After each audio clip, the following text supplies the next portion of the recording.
సంగారెడ్డి జిల్లా పటాన్చోర్ ఎంపీడీఓ కార్యాలయంలో మహాలక్ష్మి పథకాన్ని ఎమ్మెల్యే గుడెం మహిపాల్ రెడ్డి లాంఛనంగా ప్రారంభించారు. లబ్ధిదారులకు ప్రొసీడింగ్ పత్రాలను అందజేశారు. 6 గ్యారంటీలలో భాగంగా మహాలక్ష్మి పథకాన్ని ప్రవేశపెట్టి లబ్ధిదారులకు 500కే గ్యాస్ సిలిండర్ అందిస్తున్నామని తెలిపారు. పటాన్చోర్ నియోజకవర్గం వ్యాప్తంగా మహాలక్ష్మి పథకం ద్వారా 34,698 మంది లబ్ధిదారులకు సబ్సిడీ గ్యాస్ అందిస్తున్నామని తెలిపారు.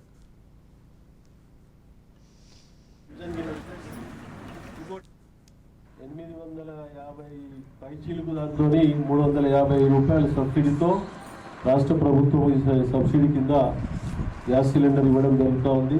ఇది పూర్తి స్థాయిలో సద్వినియోగం చేసుకోవాలని చెప్పి కోరుతూ ఇది నూతనంగా ఏర్పడ్డ ప్రభుత్వం తీసుకున్న నిర్ణయాన్ని మీరందరూ స్వాగతించి మీరందరూ సద్వినియోగం చేసుకోవాలని చెప్పి కోరుకుంటూ మీరు ఇది ఈరోజు ఇంచుమించు నియోజకవర్గ స్థాయిలో 34,698 మందికి లబ్ధిదారులు లబ్ధి చెందుతూ ఉన్నారు.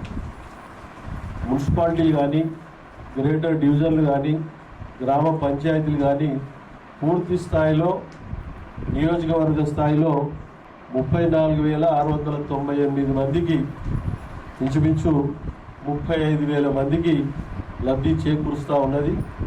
350 రూపాయల సబ్సిడీ వారికి లబ్ధి చెందుతూ ఉన్నది. కాబట్టి పూర్తి స్థాయిలో దీన్ని సద్వినియోగం చేసుకోవాలని చెప్పి కోరుకుంటూ